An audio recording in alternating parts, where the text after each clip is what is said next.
जय सिया राम, हरिओम। आज परिवार और कानून पे बात करने के लिए आए हैं।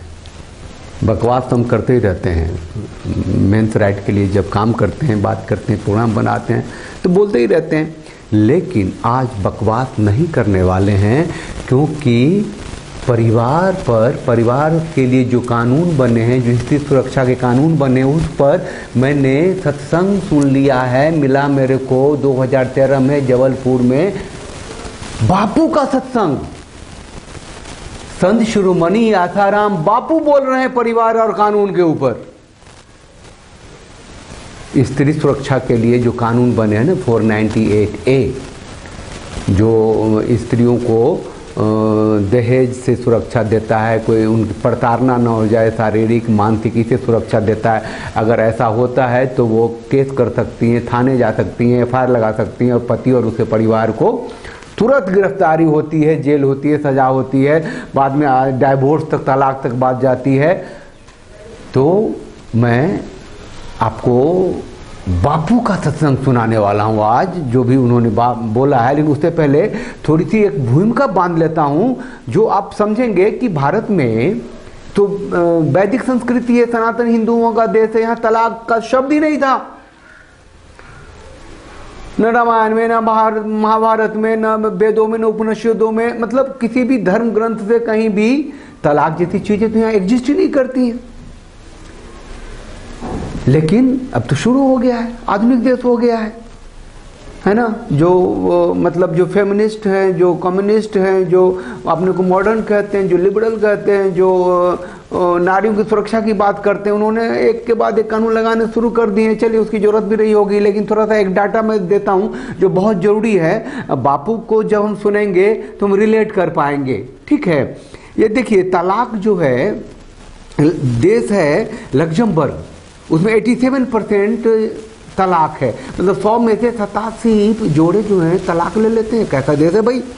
स्पेन में 65%, स्पेन में सिर्फ 35 जोड़े ऐसे हैं शादी करते हैं और जिंदगी भर निभाते हैं। 65% जोड़े जो हैं वो तलाक लेते हैं, मतलब फिर दूसरी तीसरी शादी करते होंगे। फ्रांस में 55% जोड़े जो हैं तलाक लेते हैं, यानी कि शादी के बाद 45% जोड़े ही अपनी ज़िंदगी गुजार पाते हैं एक साथ पूरी ज़िंदगी। अमेरिका में, US में 46% में, यानी कि भैया 100 में से 54 जोड़े वहाँ भी तलाक लेते हैं। बड़े मॉडर्न देश सब हैं।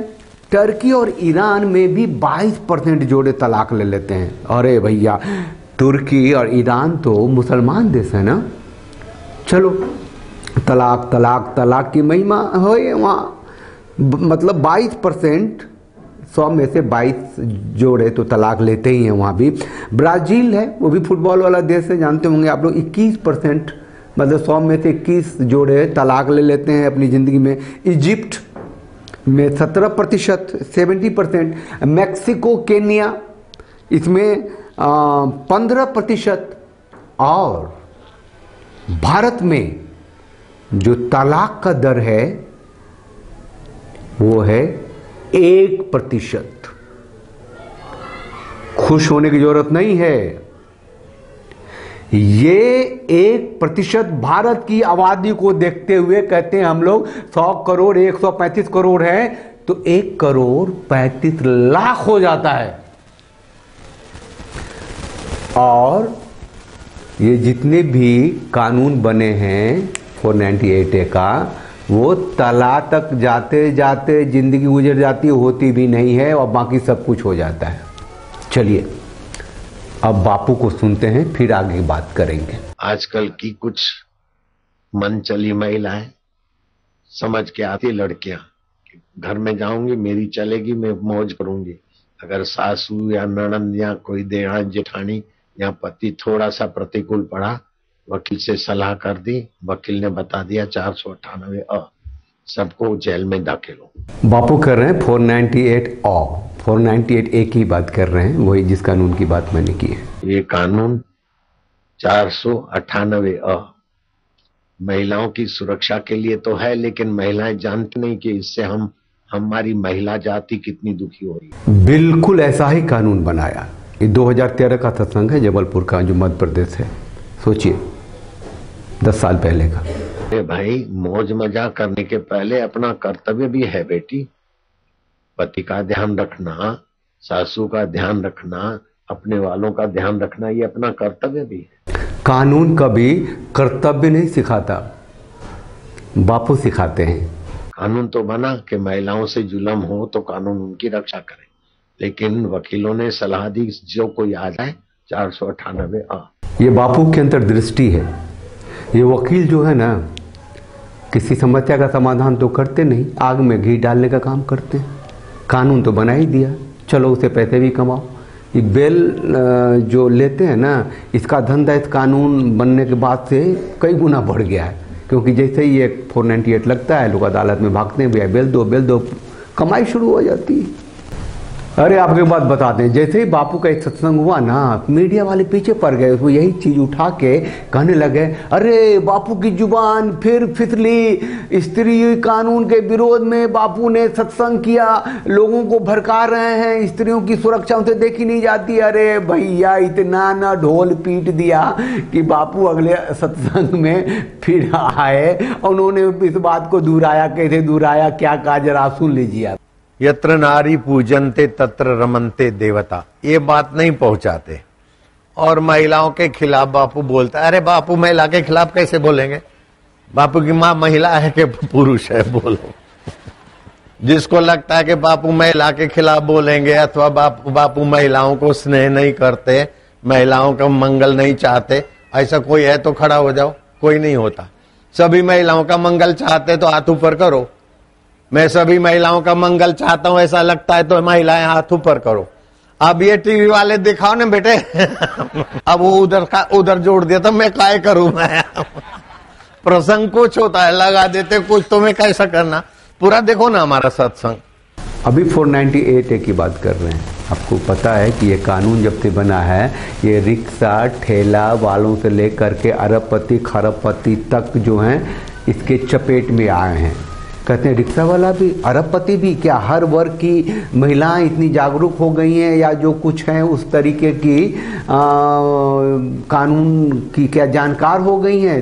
तो मैं आपको बता दूं कि ये कानून नहीं है, ये एक कैंपेन हो गया है महिलावादियों के लिए, नारीवादियों के लिए, कम्युनिस्टों के लिए, जो भारत की जो रीति संस्कृति है, जो परिवार है, जो समाज है, जिसको तोड़ने में लग गई है। आपको पता है कि संयुक्त परिवार हुआ करता था, आपके घर में एक टीवी से काम चल जाता था, एक ड्राइंग रूम हुआ करता था। परिवार टूटेगा, बटेगा तो टीवियां बटेंगी, घर बनेंगे।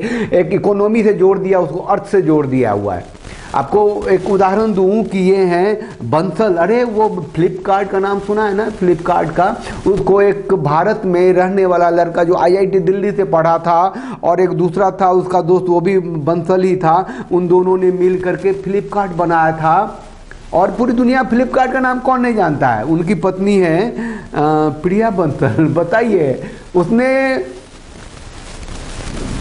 मुकदमा कर दी, 498 कर दिया कि भैया मेरे को इसने 11 लाख रुपए का वो कोई गाड़ी उड़ी मांगी, मेरे पिता ने 50 लाख रुपए जो हैं शादी में खर्च किए। बताइए, एक बंदा जो 700 करोड़ डॉलर का मालिक है, लिख नहीं सकते रुपयों में। उसकी पत्नी कहती है कि 50 लाख शादी की, और ये हाँ, और एक और थी उसकी बहन है राधिका गोयल, सिस्टर है, वो कभी आई थी दिल्ली तो उसके साथ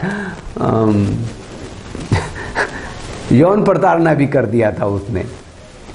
क्या है बताइए, कौन मानेगा? अच्छा, मैं आपको पढ़ता हूँ कुछ कमेंट्स हैं। ये जो वीडियो है, ये जो न्यूज आई थी ना 2 साल पुरानी है, इसमें जो लोगों ने कुछ कमेंट्स लिखे वो मैं पढ़ देता हूँ। लिखा है क्या कि Why a man of $1 billion net worth will ask ₹11 lakh for dowry? WTF what?